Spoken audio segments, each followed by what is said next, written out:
आज के क्लास में हम लोग एक और नए चैप्टर का शुरुआत करने जा रहे हैं। चैप्टर का नाम है सॉर्टिंग मटेरियल्स इनटू ग्रुप्स। ये हमारे क्लास 6 के साइंस का चैप्टर नंबर 4 है। चैप्टर का नाम है सॉर्टिंग मटेरियल्स इनटू ग्रुप्स। इस चैप्टर में हम लोग क्या पढ़ने वाले हैं? अच्छा, एक बात और, ये चैप्टर चूँकि बहुत छोटा है तो हम लोग इसको एक ही क्लास में कंप्लीट कर लेंगे, ठीक है। दूसरा बात, चैप्टर को शुरुआत करने से पहले चैप्टर के हेडिंग पे यदि ध्यान दिया जाए तो चैप्टर का नाम है सॉर्टिंग मटेरियल्स इनटू ग्रुप्स। इसमें हम लोग क्या करने वाले हैं, अलग, जैसे कई बार क्या होता है ना कि चीज़ें मिल जाते हैं तो उसको अलग करना सीखेंगे हम लोग। जैसे एग्जाम्पल के तौर पे कई बार हम लोग अपने घरों में क्या करते हैं, गलती से घरों में क्या हो जाता है, चावल में चीनी मिल जाता है ना, तो उसको अलग कैसे करना होता है ये भी सीखेंगे हम लोग। कई बार हमारी मम्मी लोग जब रोटी बनाती हैं तो रोटी बनाने से पहले आटा को वो चालती हैं, देखे होंगे आप, ताकि जो भूसी होता है वो बाहर निकल जाए और आटा हमारा अलग हो जाए। तो ये क्या हो रहा है, चीज़ों को अलग किया जा रहा है। तो इसी को हम लोग कहते हैं सॉर्टिंग मटेरियल्स इनटू ग्रुप्स। तो चीज़ों को अलग अलग करना है इसमें, ठीक है।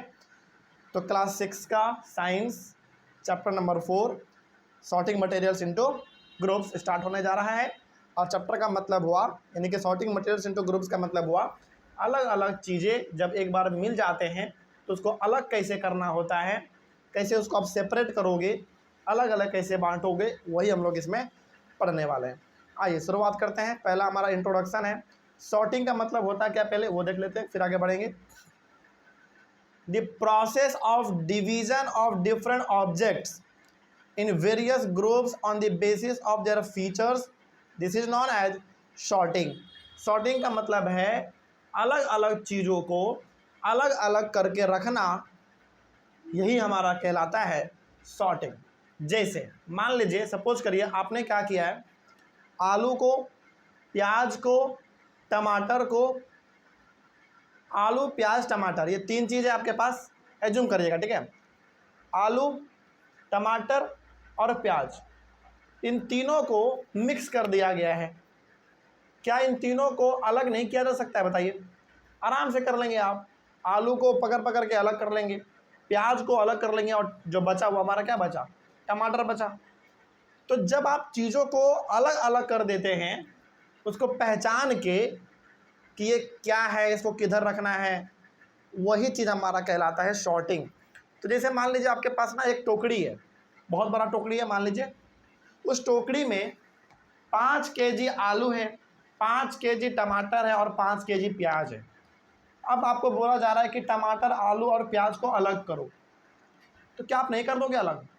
आराम से आप अलग अलग कर देंगे। क्यों? क्योंकि टमाटर दिखने में अलग होता है, प्याज दिखने में अलग होता है, आलू भी दिखने में अलग होता है। तो उसका जो फीचर है, फीचर का मतलब वो कैसा दिखने में लग रहा है, उसका रंग, उसका स्ट्रक्चर देख के हम लोग क्या कर लेते हैं, उसको अलग कर लेते हैं, पहचान लेते हैं, तब जाकर हम चीज़ों को अलग अलग रख पाते हैं। यही हमारा कहलाता है सॉर्टिंग। कोई दिक्कत इसमें? चलिए आगे बढ़ते हैं। अगला है objects around us are made of different materials. हम लोग यदि अपने आसपास यदि देखें तो बहुत सारी चीज़ें हैं, अलग अलग चीज़ों से मिलकर बना हुआ होता है। जैसे हम लोग अपने आसपास यदि देखें तो पेड़ है, सड़क है, गाड़ी है, बिल्डिंग है ना, बहुत सारी चीज़ें हैं। यदि हम लोग अपने इस क्लासरूम का बात करें तो बेंच है, डेस्क है, कैमरा का स्टैंड है, ग्लोब है, मैप है, पेन, पेंसिल, बुक, नोटबुक, बहुत सारी चीज़ें हैं। तो हम लोग अपने आसपास यदि देखें तो बहुत सारी चीज़ें अलग अलग चीज़ों से मिलके बना हुआ है, और बहुत सारा चीज़ हमारे आसपास रखा हुआ भी है। ओके, उसके बाद an object is made of a single material and an object could also be made of many materials. हमारे आसपास ना बहुत सारी चीज़ें हैं, बहुत सारा ऐसा चीज़ है जो कि केवल एक चीज़ से बना हुआ है, बहुत सारा ऐसा चीज़ है जो कि बहुत सारे चीज़ों को मिला के बनाया गया है। जैसे टेबल और डेस्क लकड़ी से बना हुआ है बस, यानी कि सिंगल चीज़ से बना हुआ है। उसी प्रकार यदि हम लोग बात करें अपने मोबाइल फ़ोन का, अपने कैमरा का, क्या केवल वो एक ही चीज़ से बना हुआ है? नहीं, मोबाइल फ़ोन में प्लास्टिक वाली भी चीज़ें होते हैं, इलेक्ट्रॉनिक्स का भी चीज़ होता है, यानी कि हार्डवेयर, सॉफ्टवेयर, ये सब होता है हमारा। तो हम लोग जो अपने आसपास अलग अलग प्रकार के चीज़ों को देखते हैं, वो कुछ ऐसे चीज़ें हैं जो कि केवल एक चीज़ से मिलकर बना हुआ है, जैसे लकड़ी का बेंच, डेस्क, ये सब सिंगल चीज़ से बना हुआ है। लेकिन वही यदि हम लोग बात करें फिर अपने कैमरा का, फ़ोन का, ये सब चीज़ें बहुत सारे अलग अलग चीज़ों को मिला के बनता है। तो ओवरऑल हमारे आसपास जितने भी मटेरियल आपको देखने को मिलते हैं वो मटेरियल दो ही चीज़ से मिलकर बना होता है, या तो वो सिंगल चीज़ से बना होगा या फिर बहुत सारी चीज़ों को मिला के बनाया गया होगा। ठीक है, आगे। One material could be use for making many different objects. इसी प्रकार से यदि हम लोग अपने आसपास भी देखें तो किसी एक मटेरियल यानी किसी भी एक चीज़ का इस्तेमाल करके बहुत सारा चीज़ बनाया जा सकता है। जैसे एक लकड़ी से क्या लगता है आपको, केवल डेस्क और बेंच ही बन सकता है क्या? नहीं, लकड़ी से कुर्सी भी बन सकता है, लकड़ी से चौकी, पलंग, है कि नहीं, बहुत सारी चीज़ें बनाए जा सकते हैं। तो ओवरऑल जो हमारा इंट्रोडक्शन है वो ये कहता है कि पहला बात तो सॉर्टिंग। सॉर्टिंग का मतलब हो गया कि अलग अलग चीज़ों को अलग अलग करके रखना, किस बेसिस पे? उसके रंग के बेसिस पे, उसके स्ट्रक्चर के बेसिस पे। तो वही हमारा कहलाता है सॉर्टिंग। जैसे हमने अभी आपको एग्जांपल दिया था कि एक टोकरी में 5 केजी आलू है, 5 केजी प्याज है, 5 केजी टमाटर है, आपको बोला जा रहा है कि इसको अलग अलग करो। तो आप अलग क्यों कर पा रहे हैं? क्योंकि आपको पता है कि टमाटर लाल होता है और वो गोल होता है, तो सबको अलग कर देना, टमाटर अलग हो गया। प्याज का आपको प्रॉपर्टी पता है क्या होता है, आलू कैसा दिखता है ये भी आपको पता है।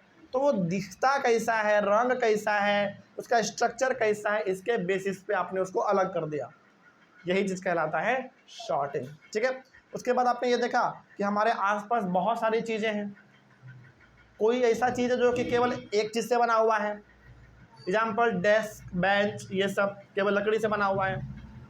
वैसा भी चीज़ है जो कि बहुत सारे चीज़ों को मिला के बनाया गया है, जैसे मोबाइल फ़ोन, कैमरा, है ना, बहुत सारी चीज़ें हैं। तो ये हो गया हमारा इंट्रोडक्शन। आइए अगला है हमारा properties of materials. Properties of materials का मतलब है कि हम लोग अपने आसपास बहुत सारे मटेरियल्स को देखते हैं, बहुत सारे चीज़ों को देखते हैं, उसका क्या प्रॉपर्टी है, मतलब कि उसका क्या खासियत है। जैसे हमारे आसपास यदि इस क्लासरूम का बात करें तो हमारे पास ग्लोब है, इधर आपका मैप लगा हुआ है, फिर से नोटबुक है, टेक्स्ट बुक है, डेस्क है, बेंच है, कैमरा स्टैंड है, फ़ोन है, बहुत सारी चीज़ें हमारे आसपास है। तो ये सब क्या है? मटेरियल है। तो इन हर प्रकार के मटेरियल का ना कुछ प्रॉपर्टी होता है, कुछ खासियत होता है। वो क्या खासियत है, उसी को हम लोग बोलते हैं प्रॉपर्टीज। तो पहला जो प्रॉपर्टी है मटेरियल्स का वो है अपीयरेंस। क्या होता है अपीयरेंस? चलिए आइए देखते हैं क्या है। पहले अपीयरेंस में आप समझो लस्टर क्या होता है। तो यहाँ पे लस्टर का डेफिनेशन लिखा हुआ है, the surface of some materials is shiny while others are rather dull. This sign of the materials is called luster. जैसे हम लोग ना अपने आसपास कुछ ऐसे चीज़ें भी देखते हैं जो कि चमकदार होता है, बहुत शाइन करता है, चमकता है, लेकिन कुछ ऐसे भी चीज़ों को देखते हैं जो कि चमकता नहीं है, बिल्कुल डल होता है। डल का मतलब चमकता ही नहीं है। जैसे एग्जाम्पल के तौर पे जब हम लोग अपना बात करें तो आपके अपने घर का बर्तन, चम्मच, गिलास, कटोरा, है ना, ये सब क्या है? चमकने वाला चीज़ है। तो ये लस्टर हो गया, यानी कि उसमें साइन है। लेकिन वही यदि हम लोग बात करें अपने घर क्या, पलंग, कुर्सी, टेबल, डेस्क, बेंच, ये सब क्या है? डल है। तो ओवरऑल कहने का मतलब लस्टर का मतलब होता है, लस्टर का मतलब साइन। क्या करना?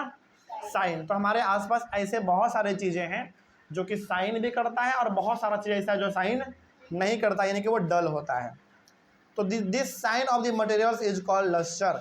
तो जो मटेरियल, जो ऑब्जेक्ट साइन करता है हम लोग क्या बोलते हैं? उसको लस्टर बोल देते हैं।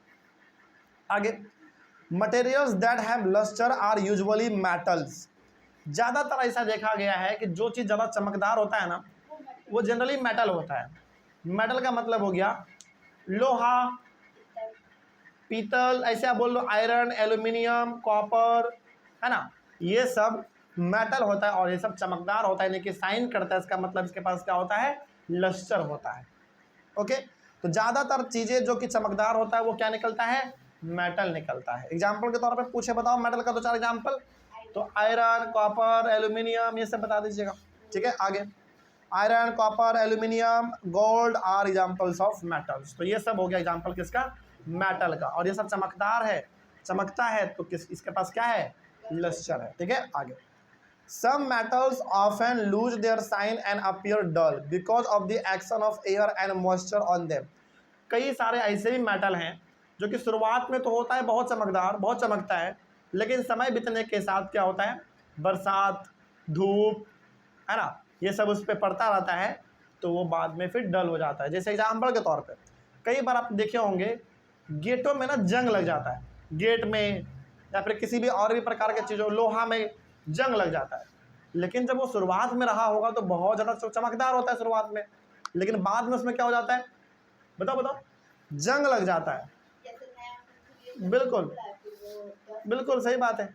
जब भी कोई आप नया चीज़ खरीदते हैं ना तो बिल्कुल साइन करता है, उसके पास लस्टर होता है, लेकिन जैसे जैसे समय बदलता है उसको डेली पानी का सामना करना पड़ता है, डेली हवा का सामना करना पड़ता है, डेली धूप का सामना करना पड़ता है, इन सब चीज़ों की वजह से वो डल हो जाता है, यानी कि उसका लस्टरपन खत्म हो जाता है। ठीक है, तो अपीयरेंस का मतलब हो गया कि कोई चीज़ कितना चमकदार है और कोई चीज़ कितना डल है। कोई डाउट इसमें? चले, तो लस्टर का मतलब आपको समझ में आ गया। लस्टर का सिंपल सा मतलब होता है साइन करना, है ना। आगे अगला है हार्डनेस। हार्डनेस को समझना बड़ा सिंपल है। क्यों सिंपल है? क्योंकि हार्डनेस का सिंपल सा मतलब होता है कौन सा चीज़ कितना हार्ड है, इसका मतलब सिंपल सा ये होता है। जैसे एग्जांपल के तौर पे यदि हम लोग बात करें, चलिए आइए पहले समझ लेते हैं क्या लिखा हुआ है हार्डनेस में। पहले समझो सॉफ्ट क्या होता है। यहाँ पे सॉफ्ट का डेफिनेशन है पहले, materials which can be compressed और scratched easily are called soft. ऐसा मटेरियल, ऐसा चीज़ जिसको आप दबा सकते हैं, जिसको आप खींच सकते हैं, इसको हम लोग कहते हैं सॉफ्ट। एग्जाम्पल अभी आपको देंगे तो और समझ में आएगा। जैसे एग्जाम्पल समझिए आप इसका, जैसे रबर। रबर कौन सा रबर? रबर दोनों, जो आप रबर मिटाते हो ना, इरेजर, वो भी, और जो रबर मिठाई के डब्बे पे लगता है ना, वो वाला भी क्या होता है, वो सॉफ्ट होता है। क्यों सॉफ्ट होता है भाई? क्योंकि आप उसको खींच सकते हैं, नम्हार सकते हैं आप उसको। फिर से रुई आपका कॉटन जिसको हम लोग कहते हैं। तो सॉफ्ट का सिंपल सा मतलब होता है ऐसा मटेरियल, ऐसा चीज जिसको क्या कर सकते हैं हम लोग, दबा सकते हैं, खींच सकते हैं, इस प्रकार के चीज़ों को हम लोग कहते हैं सॉफ्ट मटेरियल। फिर हार्ड क्या हुआ? Hard material, materials which cannot be compressed और scratched easily are called hard. तो ऐसा मटेरियल जिसको आप ना दबा सकते हैं ना उसको खींच सकते हैं, वो हमारा हो गया हार्ड मटेरियल। जैसे एग्जाम्पल आयरन हो गया आपका, है ना। एग्जाम्पल देख लो, कॉटन और स्पंज इज सॉफ्ट।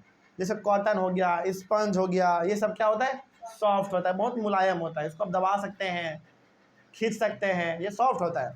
वहीं यदि हम लोग बात करें आयरन का, तो आयरन क्या होता है, हार्ड होता है। तो डाउट इसमें? तो सॉफ्ट और हार्ड ये भी आपको समझ में आ गया। तो क्या हार्डनेस टॉपिक कंप्लीट, बस खत्म, इतना ही सिंपल है ये। अगला है सोल्यूबल और इनसोल्यूबल। ये क्या है, ध्यान से समझिएगा, सोल्यूबल और इनसोल्यूबल, बहुत सिंपल है ये भी, समझिए क्या है। पहले सोल्यूबल समझते हैं क्या होता है। Materials that dissolve in water are called soluble substances. Example sugar and salt. ऐसा मटेरियल, ऐसा चीज जो कि पानी में घुल सकता है, मतलब कि पानी में आप मिलाया और वो पूरी तरीके से घुल गया, तो वो हमारा कहलाएगा सॉल्यूबल। जैसे चीनी, नमक।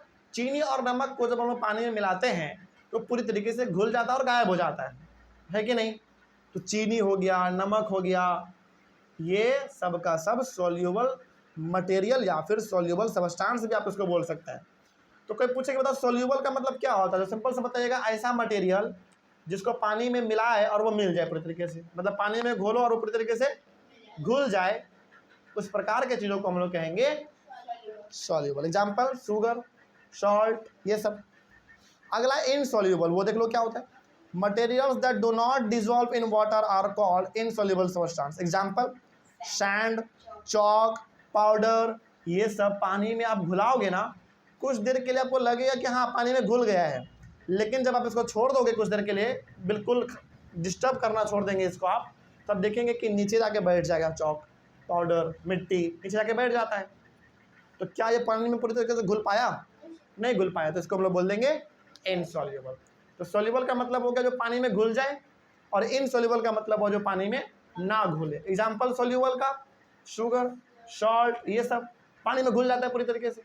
लेकिन वो इनसॉल्यूबल की बात करें तो बालू, मिट्टी, चॉक, पाउडर, इन सबको पानी में जब घोलोगे ना तो कुछ देर के लिए आपको लगेगा कि हाँ ये घुल गया पूरी तरीके से, लेकिन जब आप इसको छोड़ दोगे कुछ देर के लिए तो सारा का सारा मिट्टी, बालू, चौक, पाउडर जो भी है सब जाके नीचे बैठ जाता है। तो क्या घुल गया पूरी तरीके से?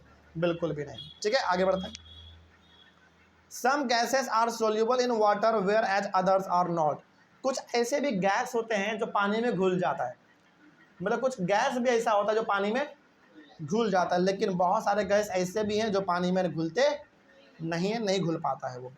फॉर एग्जाम्पल के तौर पे हम लोग बात करें तो oxygen gas dissolve in water is very important for the survival of animals and plants that live in water. पानी में सबसे ज़्यादा घुलने वाला यदि कोई गैस है तो वो क्या है? ऑक्सीजन है। इसीलिए आप देखते होंगे कि पानी में जितने भी जानवर रहते हैं, जानवर मतलब एक्वेटिक एनिमल का हम बात बोल रहे हैं, चाहे वो बात हो शार्क का, वेल का, क्रोकोड, शार्क, वेल, फिश, अलग अलग प्रकार के फिश है, ऑक्टोपस, ये सब एक्वेटिक एनिमल कहलाते हैं जो कि पानी में रहता है। तो जब ये पानी में रहता है तो पानी में इसको हवा कहाँ से मिल रहा है भाई जिंदा रहने के लिए? क्योंकि पानी में ऑलरेडी क्या मिला हुआ है? ऑक्सीजन मिला हुआ है, और वो ऑलरेडी पानी में रह रहा है। तो पानी में जो ऑक्सीजन मिला हुआ है वो वहीं से ऑक्सीजन का इस्तेमाल करके अपना जीवन जी ले रहा है, चला ले रहा है। तो पानी में घुलने वाला सबसे ज़्यादा इंपॉर्टेंट गैस कौन सा होगा? ऑक्सीजन होगा। तो पानी में बहुत ज़्यादा ऑक्सीजन घुला हुआ रहता है, जिसके वजह से ही एक्वेटिक एनिमल जिंदा रहता है। ठीक है, तो यदि आपसे कोई पूछे कि बताओ एक ऐसा गैस का नाम जो कि पानी में इजीली घुल जाता है, तो क्या बोलोगे? ऑक्सीजन बोलेंगे। ओके, आइए नेक्स्ट आगे बढ़ते हैं। अगला है ऑब्जेक्ट्स में फ्लोट और सिंक इन वाटर। अच्छा, ये भी आपने देखा होगा कि कुछ ऐसा चीज़ होता है जो पानी में डूब जाता है, कुछ ऐसा चीज़ होता है जो पानी में डूबता नहीं है। जैसे पहले फ्लोटेशन का मतलब समझिए क्या होता है। Definition of flotation, flotation is the action of floating. बस कोई चीज़ तैर पा रहा है, इसका मतलब है उस प्रोसेस को हम लोग कह देते हैं फ्लोटेशन। जैसे नदी में ना आप एक कोई भी पेड़ का पत्ता फेंकोगे ना तो जनरली पत्ता डूबता नहीं, वो पानी में तैरता रहता है। पेपर, लीफ, है ना, ये सब पानी में जब आप फेंकते हैं, प्लास्टिक का बॉल, ये सब जब पानी में फेंकते हैं तो पानी में तैरता है, स्विम करता है। तो इसी प्रोसेस को हम लोग कहते हैं फ्लोटेशन।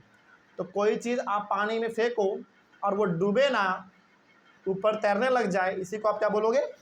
फ्लोटेशन बोलेंगे। ओके, तो ऑब्जेक्ट्स फ्लोट और sink depending on the material they are made of and their shape. देखो, कोई भी चीज़ आप पानी में डालोगे वो डूब जाएगा या ऊपर में तैरने लग जाएगा, ये डिपेंड करता है कि वो किस चीज़ से बना हुआ है। जैसे मान लीजिए कोई ऐसा चीज़ है जो कि आयरन से बना हुआ है, लोहा से, बताओ क्या डूबेगा या तैरेगा?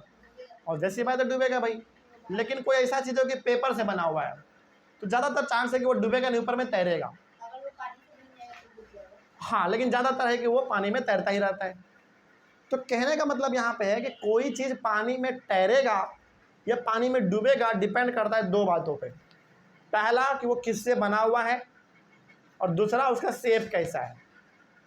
यदि बहुत बड़ा शेप है और बहुत ही हल्के चीज़ों से मिलकर बना हुआ है तो वो डूबेगा नहीं, या लेकिन यदि कोई किसी का शेप बहुत छोटा है और वो भारी चीज़ों से बना हुआ है तो वो आराम से डूब जाएगा। तो कोई चीज़ डूबेगा या तैरेगा वो डिपेंड करता है दो बातों पे। पहला किस चीज़ से बना हुआ है, दूसरा उसका शेप कितना छोटा है फिर कितना बड़ा है। हाँ, नाव क्यों नहीं डूबता, ये बहुत अच्छा सवाल है। क्योंकि नाव का साइज बहुत बड़ा होता है। नाव का देखो, बिल्कुल सही बात है कि सर नाव क्यों नहीं डूबता फिर। देखो, हालांकि नाव में तो आयरन इस्तेमाल होता है, उसमें तो लोहा भी इस्तेमाल होता है, तो फिर डूबा क्यों नहीं? क्योंकि एक चीज़ और डिपेंड करता है, क्या? Size, shape. तो नाव क्यों नहीं डूबता? क्योंकि उसका शेप बहुत बड़ा होता है, इसीलिए नहीं डूबता।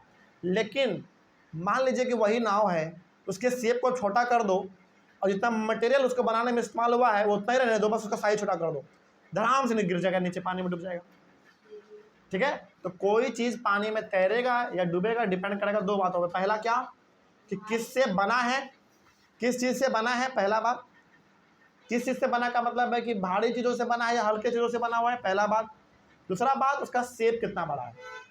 तो यदि कोई चीज़ हल्के चीज़ों से बना है और उसका साइज बहुत बड़ा है तो पानी में डूबेगा कभी नहीं। लेकिन कोई चीज़ भारी चीज़ों से बना हुआ है और उसका साइज बहुत छोटा है तो वो आराम से पानी में डूब जाएगा। ठीक है, आइए अगला हो गया हमारा ये टॉपिक कंप्लीट। अगला है ट्रांसपेरेंसी, और ये हमारा इस चैप्टर का लास्ट टॉपिक है। इसलिए मैंने आपको कहा था कि चैप्टर क्या है, बहुत ही सिंपल है और बहुत ही छोटा है। आइए ट्रांसपेरेंसी का मतलब समझते हैं। ट्रांसपेरेंसी में ना आपको 3 टर्म समझना है बस। पहला ट्रांसपेरेंट, दूसरा ओपेक और तीसरा ट्रांसलूसेंट। सिंपल है, आइए समझते हैं। पहले ट्रांसपेरेंट देखते हैं क्या होता है। दो सबस्टांसेस और materials through which things can be seen are called transparent. Example glass, water, air and some plastics. ऐसा मटेरियल जिसके आर पार हम देख सकते हैं, मतलब कि अपने आँख के सामने ऐसे मटेरियल को रखिए आप जिसके बाहर यानी कि उस साइड भी आप देख पा रहे हैं, तो इस प्रकार के मटेरियल को हम लोग कहते हैं ट्रांसपेरेंट मटेरियल। क्या बोलेंगे? Transparent material. इसका एक दो एग्जाम्पल दीजिए, जैसे ग्लास, वाटर, एयर और कुछ प्लास्टिक। सारा प्लास्टिक नहीं, ध्यान रखिएगा, सारे प्लास्टिक से आप आर पार नहीं देख सकते हैं। कुछ ही ऐसे प्लास्टिक होते हैं जिनके आर पार आप देख पाते हैं, है ना? समझ में आ रही है बात?